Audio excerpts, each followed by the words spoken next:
نحمده ونصلي على رسوله الكريم اما بعد فقد قال الله تبارك وتعالى كما ورد في سورة بني اسرائيل اعوذ بالله من الشيطان الرجيم بسم الله الرحمن الرحيم ولا تقربوا الزنا انه كان فاحشة وساء سبيلا ولا تقتلوا النفس التي حرم الله إلا بالحق ومن قتل مظلوما فقد جعلنا لوليه سلطانا فلا يسرف في القتل إنه كان منصورا ولا تقربوا مال اليتيم إلا بالتي هي أحسن حتى يبلغ أشده وأوفوا بالعهد إن العهد كان مسؤولا وَأَوْفُوا الْكَيْلَ إِذَا كِلْتُمْ وَزِنُوا بِالْقِسْطَاسِ الْمُسْتَقِيمِ ذَلِكَ خَيْرٌ وَأَحْسَنُ تَأْوِيلًا صدق اللہ العظیم۔ رب اشرح لي صدری ويسر لي أمری واحلل عقدۃ من لسانی یفقہوا قولی۔ اللہم ربنا الہمنا رشدنا واعذنا من شرور انفسنا، اللہم ارنا الحق حقا وارزقنا اتباعہ وارنا الباطل باطلا وارزقنا اجتنابہ، آمین یا رب العالمین۔ سورہ بنی اسرائیل کے چوتھے رکوع کی دوسری آیت پر گزشتہ نشست میں کچھ گفتگو ہو چکی ہے۔ وَلَا تَقْرَبُوا الزِّنَا إِنَّهُ كَانَ فَاحِشَةً وَسَاءَ سَبِيلًا۔ اس کے بارے میں یہ عرض کیا جا چکا ہے کہ در حقیقت زنا کا سد باب کرنے کے لیے اولاً یہ سمجھیے زنا کہتے کسے ہیں۔ ایک مرد اور عورت کے درمیان جنسی اختلاط ہو، جبکہ ان کے مابین نکاح، شادی، میرج، کوئی قانونی رابطہ جو ہے موجود نہ ہو۔ ظاہر بات ہے کہ کوئی اگر عیسائی مرد اور عورت ہیں تو ان کا نکاح اپنے طرز پر ہوگا اور ان کا تعلق زن و شو جو ہے وہ جائز ہوگا، لیکن یہ کہ اگر ان کا اپنے طرز پر بھی کوئی نکاح نہیں ہوا ہے تو پھر وہ زنا شمار ہوگا۔ اسلام میں جو نکاح کے اصول ہیں، قواعد ہیں، ضوابط ہیں، شرائط ہیں، وہ پوری ہوں اور اس کے بعد ایک مرد اور عورت کے درمیان جنسی اختلاط ہو تو جائز ہے، اس کے بغیر اگر ہو رہا ہے تو وہ زنا ہے۔ اس زنا کے بارے میں پہلا لفظ جو آیا وَلَا تَقْرَبُوا الزِّنَا، زنا کے قریب بھی مت جاؤ، یہ در حقیقت تاکید کا ایک انداز ہوتا ہے۔ ایک تو یہ کہ کہا جائے زنا مت کرو، جیسے ہم پڑھ چکے ہیں سورہ الفرقان کے جو آخری رکوع میں وَلَا يَزْنُونَ، جو اللہ کے نیک بندے وہ زنا نہیں کرتے، وہاں پر وہ ایک فعل کی شکل میں ہے۔ یہاں بتایا جا رہا ہے کہ اس کے قریب بھی مت جاؤ۔ اس فعل کا ارتکاب تو بہت بری بات ہے، بہت بری بات ہے، اور ایک مسلمان سے مستبعد ہے، اس کی توقع نہیں ہے کہ وہ ایسی غلط حرکت کے قریب جائے گا، لیکن یہاں پر یہ ہے کہ اس کے قریب جانے کے راستے بھی مسدود کر دیے جائیں۔ یہ ہدف ہے، اصل میں یہ گول ہے جس کے تحت ہمارا پورا معاشرتی نظام بنایا گیا ہے۔ ہمارا معاشرہ، میں پچھلی مرتبہ عرض کر چکا ہوں کہ چار پردے حائل کرتا ہے مرد اور عورت کے درمیان۔ میں نے پہلے بیان کیے تھے اس ترتیب سے کہ پہلا پردہ ہے دل کے اندر حیا کا ہونا، حجاب جسے کہتے ہیں، بڑا حجاب آیا۔ یہ اندرونی طور پر انسان کو کسی شے کے بارے میں جو ہے احساس ہوتا ہے کہ یہ برا کام ہے، حیا اس کو ہم کہیں گے، یہ پہلا پردہ ہے۔ دوسرا پردہ ہے ستر، جسم کو ڈھانپ کر رکھنا۔ مرد کے لیے ستر کا حصہ کچھ اور ہے، عورت کے لیے پورا جسم ستر ہے۔ مرد کے لیے عورت کا پورا جسم ستر ہے، سوائے چہرے کی ٹکیا کے اور ہاتھوں کے اور پاؤں کے۔ پھر ہے حجاب، اگر مسلمان عورت گھر سے باہر نکلتی ہے یا کہیں گھر کے اندر بھی کوئی نامحرم آتے ہیں تو ان سے پھر چہرے کا پردہ بھی لازم ہے۔ محرم کون ہے؟ محرم وہ لوگ ہوتے ہیں کہ جن سے کسی بھی حالت میں کبھی بھی نکاح کا کوئی امکان نہ ہو۔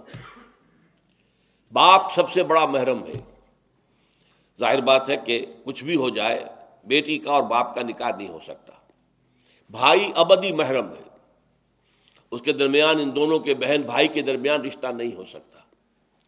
البتہ ایک شکل یہ ہے کہ ایک بہن اس وقت کسی بہنوئی کے گھر میں ہے، لیکن یہ کہ اگر اس بہن کا انتقال ہو جائے تو دوسری بہن سے اس کا نکاح ہو سکتا ہے، لہذا وہ نامحرم شمار ہوگا، وہ محرم نہیں ہوگا۔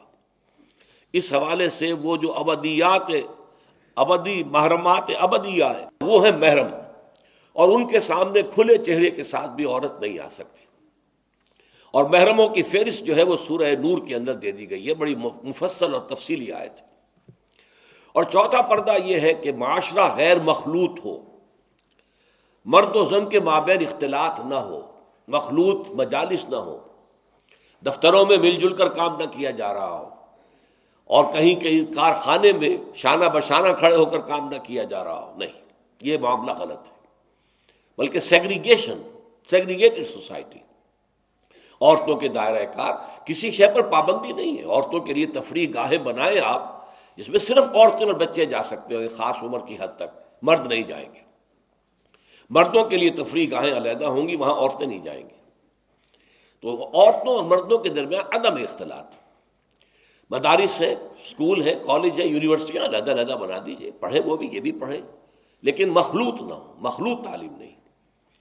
تو یہ جو ہے غیر مخلوط معاشرت، یہ در حقیقت اسلامی معاشرے کا سب سے بڑا امتیاز ہے، سب سے بڑا علم ہے، سب سے بڑا شعار ہے۔ کوئی بھی غیر مسلم جو ہے اسلامی معاشرے میں آئے گا تو سب سے زیادہ بات جو اسے محسوس ہوگی وہ یہ ہے کہ یہاں عورتیں اور مرد جو ہیں وہ آپس میں ملے جلے ہوئے نہیں ہیں، بلکہ ان کے درمیان ایک گویا کہ بہت بڑا پردہ جو ہے معاشرے کے اندر لٹکا ہوا ہے، سیگریگیشن ہے۔ باقی یہ ہے کہ سطر سے آگے جسم جو ہے وہ صرف زوجین کے سامنے کھلے گا، مرد کا سطر صرف بیوی کے سامنے کھلے گا، یا ڈاکٹر اگر کوئی سرجری کرنی ہے تو ظاہر بات ہے کہ اس میں وہ پردہ نہیں ہوگا۔ عورت کا بھی چہرہ، ہاتھ اور پیر کے علاوہ جسم کا کوئی حصہ کسی محرم کے سامنے نہیں کھلے گا سوائے شوہر کے یا ڈاکٹر کے۔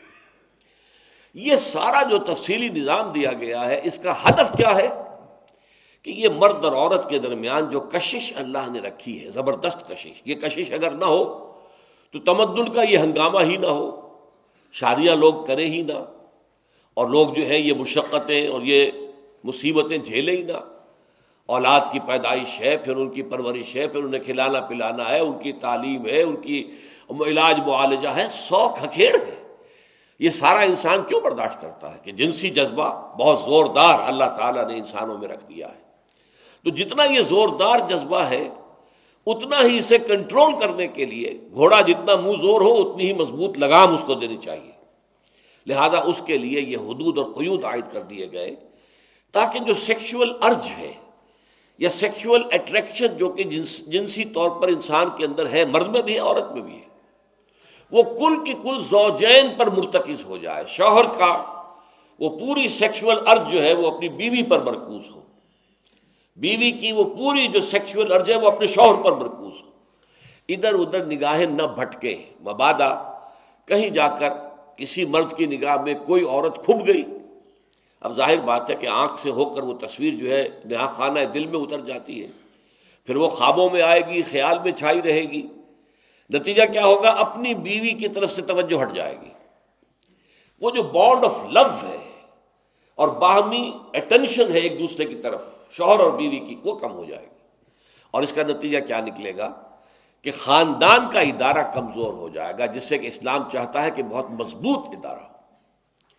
اس لیے یہ ساری قدغنیں ہیں، یہ سارے ضوابط ہیں، یہ قواعد ہیں، بلکہ اسلامی معاشرے کا جیسا کہ میں نے عرض کیا ہے یہ سب سے نمایاں وصف ہے کہ یہاں مرد و زن کا اختلاط نہیں ہے، کوئی فری انٹرمکسنگ نہیں ہے۔ وَلَا تَقْرَبُوا الزِّنَا إِنَّهُ كَانَ فَاحِشًا وَسَاءَ سَبِيلًا۔ اب زنا کے لیے دو الفاظ جو آئے، یہ بہت بڑا فحش کام ہے، یہ فحش کام جو یہ حیا کی ضد ہے، یعنی اگر انسان زنا کا ارتکاب کرتا ہے تو اس کے اندر اللہ تعالیٰ نے جو حیا کا فطری حجاب رکھا ہوا ہے وہ ختم ہو جاتا ہے۔ اور آپ کو معلوم ہے کہاوت ہے فارسی کی کہ بے حیا باش و ہرچ خواہی کن، ایک دفعہ یہ حیا کا پردہ اٹھ جائے تو پھر انسان جو چاہے کرے، پھر یہ کہ وہ بندش انٹرنل جو ایک ہے انسان کے لیے ریسٹرینٹ انٹرنل وہ ختم ہو گئی، پھر انسان چاہے جس وادی میں جائے منہ مارے، جو چاہے غلط کام کرے، تو کیونکہ انسان کی انفرادی شخصیت کے لیے والحیاء شعبۃ من الایمان، حیا جو ہے وہ ایمان کا ایک شعبہ ہے، ایمان کا حصہ ہے، ایمان کا جز ہے، ایمان کی شاخ ہے۔ یہ اگر ختم ہو گیا تو انسان کی سیرت اور کردار جو ہے وہ ساری کی ساری جو ہے پھر یوں سمجھیے کہ جیسے ایک پھوڑے کے اندر سے مواد جو ہے نکل جاتا ہے باہر، ایسے ہی وہ انسانی شخصیت میں سے وہ سیرت و کردار کا مواد نکل جائے گا۔ وَسَاءَ سَبِيلًا، اور برا راستہ ہے۔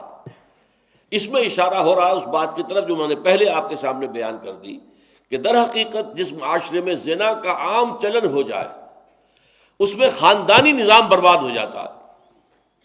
اگر عام چلن ہے معاشرے کے اندر زنا کا تو شوہر کو بیوی پر اعتماد نہیں ہوگا کہ پتہ نہیں میں جب دفتر چلا جاتا ہوں تو میرے پیچھے یہ کیا کرتی ہے، بیوی کو شوہر پر اعتماد نہیں ہوگا یہ گھر سے باہر جب جاتا تو کیا کرتا ہے مجھے کیا معلوم۔ وہ جو باہمی اعتماد کی ایک فضا ہوتی ہے، باہمی اعتماد کے ساتھ جو ہے پھر وہ ایک دوسرے کے احساسات و جذبات کا لحاظ کرنا، ایک دوسرے سے محبت و رافت اور الفت وہ ختم ہو جاتی ہے۔ معاشرے کے معاشرتی بندھن کمزور پڑ جاتے ہیں۔ ایسی بے اعتمادی کی فضا میں جو اولاد پروان چڑھتی ہے اس کی بھی نیگیٹو سائیکالوجی ہوگی، پازیٹیو نہیں ہوگی۔ ایک خاندان وہ ہے کہ جس میں والدین جو ہے شوہر اور بیوی کے درمیان آپس میں پورا اعتماد ہے، میوچول کانفیڈنس ہے، آپس میں محبت ہے، ایک دوسرے کے جذبات کا لحاظ اور پاس ہے، ایک دوسرے کی دلجوئی ہے۔ اس ماحول میں جو بچے پرورش پا رہے ہیں ان کی کیفیت کچھ اور ہوگی، مثبت جو ہے سیرت و کردار کی تعبیر ہوگی۔ اور جہاں معاملہ یہ ہو کہ بس ایک قانونی سا بندھن تو ہے، یہ شوہر ہے یہ بیوی ہے، بندھن ہے، باقی یہ کہ ان کے مابین کوئی گرم جوشی نہیں ہے، کوئی آپس میں محبت نہیں ہے، کوئی ایک دوسرے کے خیالات کا، ایک دوسرے کے جذبات کا پاس نہیں ہے، کچھ نہیں ہے، ایک دوسرے پر اعتماد نہیں ہے۔ یہ مجھے ایک صاحب نے بتایا تھا اور بہت صدمہ ہوا تھا ایک زمانے میں، بہت پرانی بات ہے یہ لبنان میں ایک اسلامی تنظیم بنی تھی عباد الرحمن، بڑے نیک لوگ تھے۔ ان میں سے ایک شخص سے ایک صاحب کی ملاقات ہوئی جو لبنان گئے تھے۔ اس عباد الرحمن کے اس رکن نے کہا کہ ہمارا معاشرہ اتنا خراب ہو چکا ہے کہ ہم جب اپنے گھروں سے نکل کر چلے جاتے ہیں تو ہمیں کوئی پتہ نہیں ہوتا ہماری بیویاں پیچھے کیا کرتی ہیں۔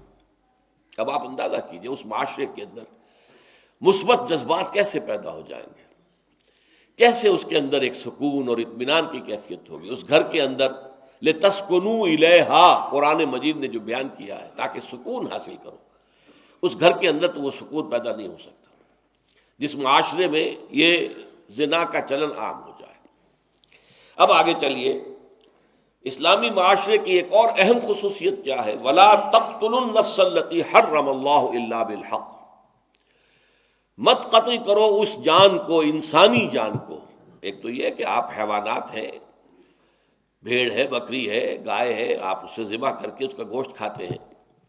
اللہ تعالیٰ نے وہ آپ کے لیے غذا کے طور پر وہ جانور پیدا کیے۔ ایک ہے انسانی جان، نفس، وَلَا تَقْتُلُوا النَّفْسَ الَّتِي حَرَّمَ اللَّهُ إِلَّا بِالْحَقِّ، ہرگز قتل نہ کرو کسی انسانی جان کو جسے اللہ نے محترم ٹھہرایا ہے۔ یہ احترام جان جہاں نہ اگر نہ ہوگا کسی معاشرے میں تو تمدن کی جڑ کٹ جائے گی۔ انسان کو جو کہا جاتا ہے گریگیریس اینیمل، یہ متمدن حیوان ہے، مل جل کر رہتا ہے شہروں میں، آبادیوں میں۔ تمدن جو ہے اس کی سرشت میں ہے، اس کی فطرت میں ہے۔ بہت سے حیوانات بھی ایسے جو مل جل کر رہتے ہیں، قبیلوں کی شکل میں رہتے ہیں، غول کے غول چلتے ہیں، لیکن انسان میں آ کر یہ تمدن کا وصف جو ہے یہ اپنے پورے عروج کو پہنچ گیا۔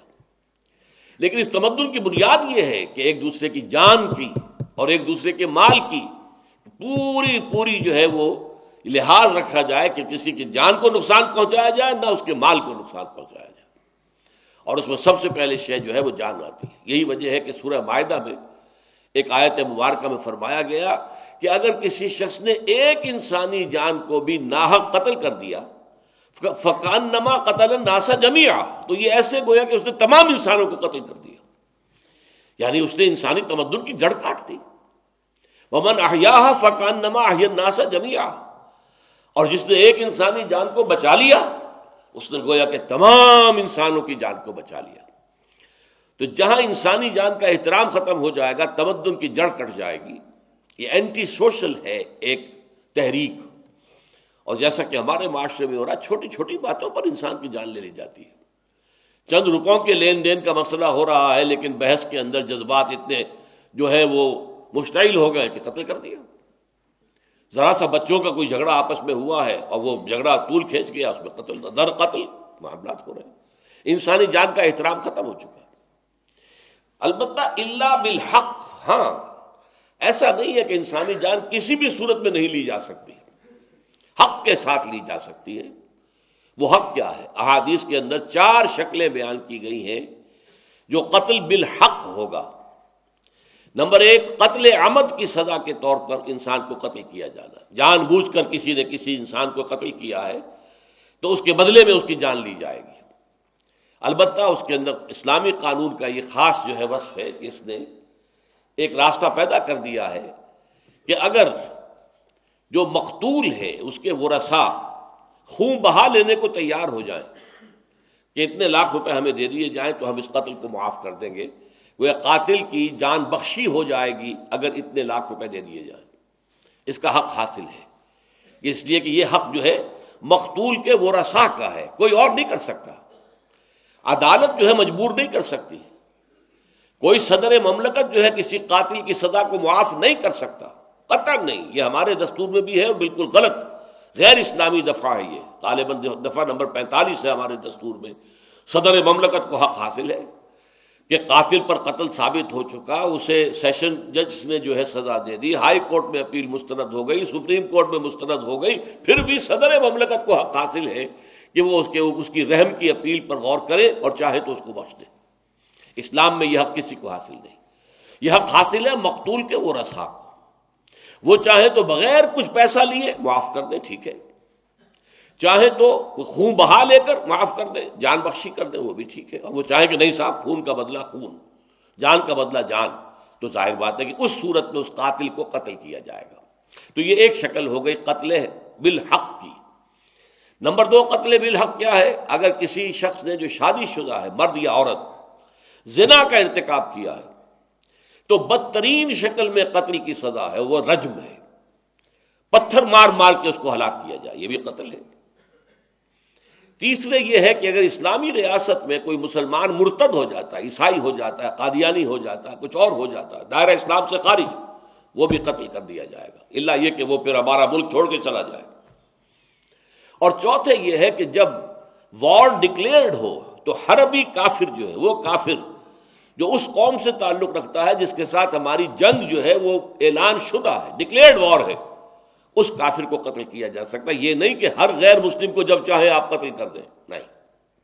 ذمی کو آپ قتل کریں گے، یہ ایسا ہی ہے جیسے آپ نے کسی مسلمان کو قتل کر دیا، وہ آپ کی ریاست کا شہری ہے.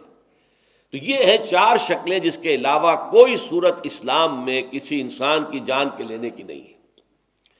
تو فرمایا وَلَا تَقْتُلُوا النَّفْسَ الَّتِي حَرَّمَ اللَّهُ إِلَّا بِالْحَقِّ وَمَنْ قُتِلَ مَظْلُومًا، اور جو ان 4 شرطوں کے علاوہ قتل کیا گیا، من قتل مظلومًا، تو گویا کہ وہ ظلم کے ساتھ قتل کیا گیا، وہ مظلوم ہے، فقد جعلنا لولیہ سلطانا، تو ہم نے اس کے ولی یعنی اس کے وارث کو سند عطا کر دی ہے، اختیار اس کے ہاتھ میں ہے.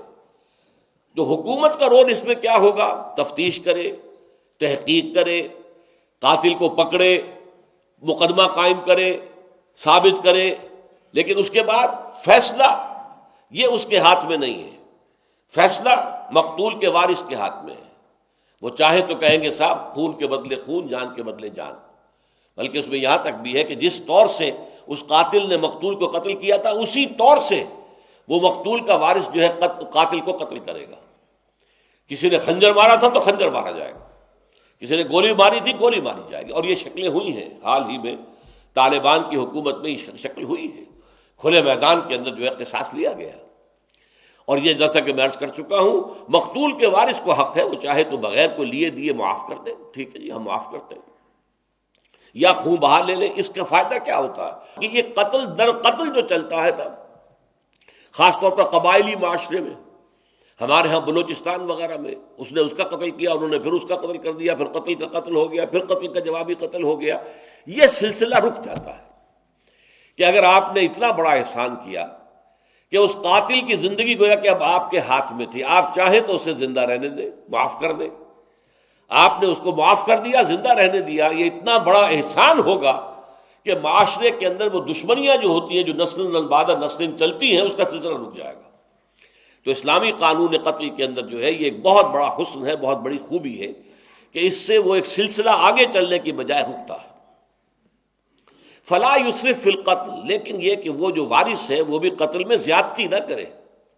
وہ کیا ہوگا کہ وہ یہ چاہے کہ پہلے میں اس کو پوری طرح ٹارچر کروں پھر قتل کروں، نہیں، بس قتل کر دینا ہے آپ نے، ٹارچر کرنے کی اجازت نہیں ہے۔ اسی طریقے سے قتل کرنے کے بعد اس کا جسم کا مسئلہ کرنا، نہیں، اس کی اجازت نہیں ہے۔ یا یہ کہ آپ نے ایک وقت میں صلح بھی کر لی اور جو ہے وہ خون بہا بھی لے لیا، پھر بعد میں پھر وہ جوش جو ہے انتقام کا، وہ خون کا جوش آیا اور انہوں نے پھر قتل بھی کر دیا، یہ غلط بات ہے۔ پھر وہ قتل ناحق ہوگا اور اس کے جرم میں پھر وہ خود جو ہے جس نے قتل کیا ہے وہ خود قتل کیا جائے گا۔ فلا یسرف فی القتل انہ کان منصورا، یقیناً اس کی مدد کی جائے گی۔ یعنی اسلامی ریاست میں جو قتل کا مقدمہ ہے وہ اسٹیٹ ورسز فلاں نہیں ہے، بلکہ یہ لوگوں کے مابین قتل کا مقدمہ ہوتا ہے۔ یہ وارث مقتول کے یہ مدعی ہیں اور یہ قاتل ہے نامزد جو ثابت ہو گیا کہ قاتل ہے، ان کے درمیان مقدمہ ہے، تو راضی نامہ ان کے مابین ہوگا۔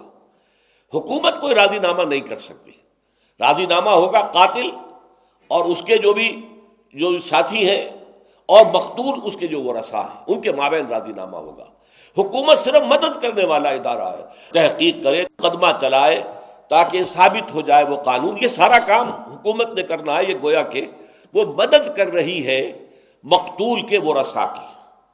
وَلَا تَقْرَبُوا مَالَ الْيَتِيمِ إِلَّا بِالَّتِي هِيَ أَحْسَنُ، اور یتیم کے مال کے قریب بھی نہ پھٹکو۔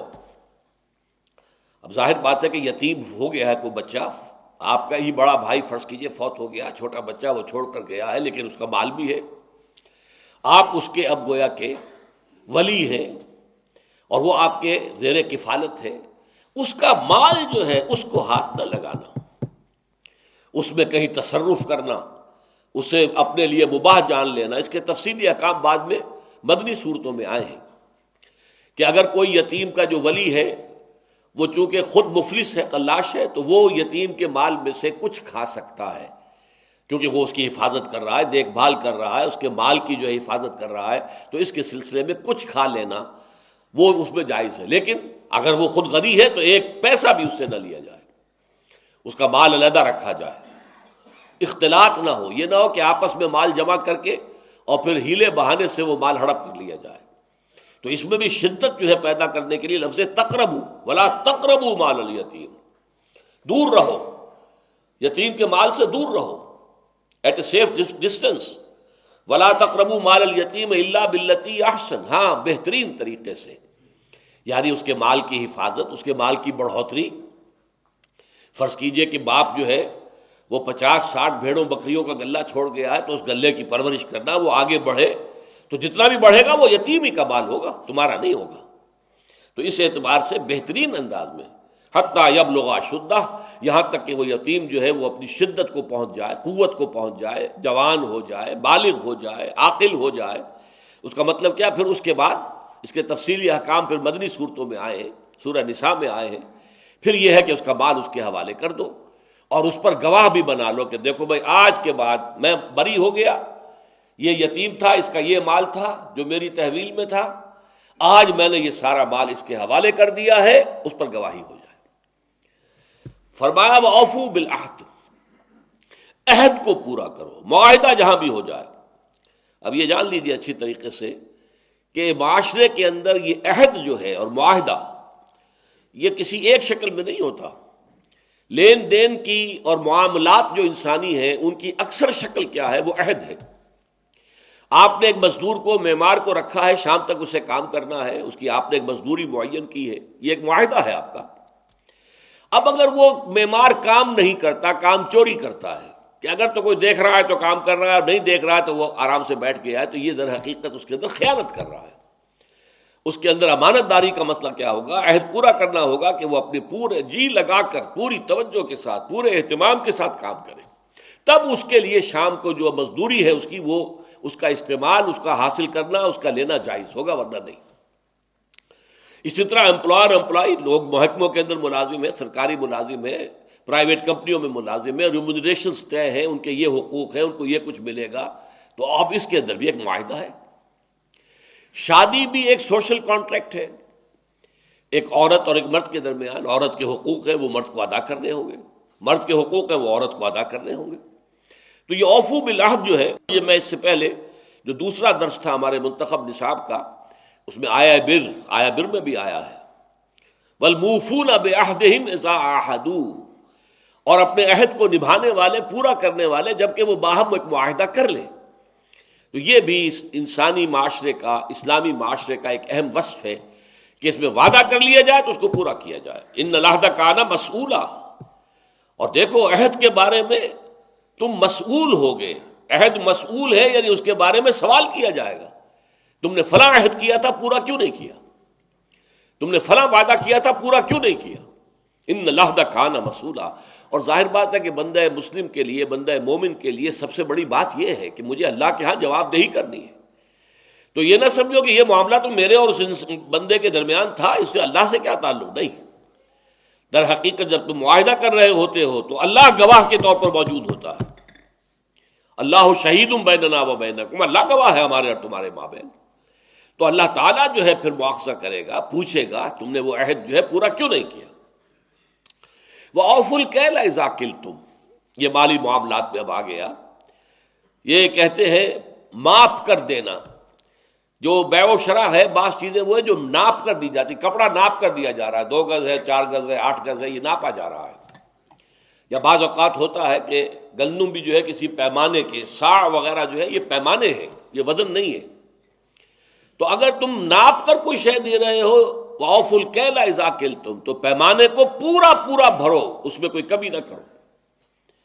وَزِنُوا بِالْقِسْطَاسِ الْمُسْتَقِيمِ، اور اگر تول کر دے رہے ہو تو سیدھی ڈنڈی کے ساتھ تولو، اس میں کوئی ڈنڈی نہ مارو، کوئی کمی نہ کرو۔ وَلَا تَبْخَسُوا النَّاسَ أَشْيَاءَهُمْ، لوگوں کو ان کی چیزوں سے، ان کے مال سے محروم نہ کرو۔ اب یہ ہے دیانت، لین دین میں، خرید و فروخت میں، یہ معاملات انسانی کا اہم باب ہے۔ تو اسلامی معاشرے کے احکام کے اندر یہ بھی بنیادی اہمیت کے حامل احکام ہیں۔ وَأَوْفُوا الْكَيْلَ إِذَا كِلْتُمْ وَزِنُوا بِالْقِسْطَاسِ الْمُسْتَقِيمِ ذَلِكَ خَيْرٌ وَأَحْسَنُ تَأْوِيلًا، یہی طرز عمل بہتر بھی ہے، تمہارے لیے بہتر ہے۔ ورنہ واقعہ یہ ہے کہ قرآن مجید میں ایک سورت جو ہے مکی صورتوں میں سے، وَيْلٌ لِّلْمُطَفِّفِينَ، ہلاکت ہے، بربادی ہے کمی اور ناپنے میں، تول میں کمی کرنے والوں کے لیے۔ متففین، اور ظاہر بات ہے کتنی کمی آپ کر لیں گے، ذرا ڈنڈی ماریں گے تو وہ 16 چٹانک کی بجائے 15.5 چٹانک دے دیں گے، 15 چٹانک دے دیں گے، آپ نے آدھی چٹانک بچایا نا، کیا بچایا؟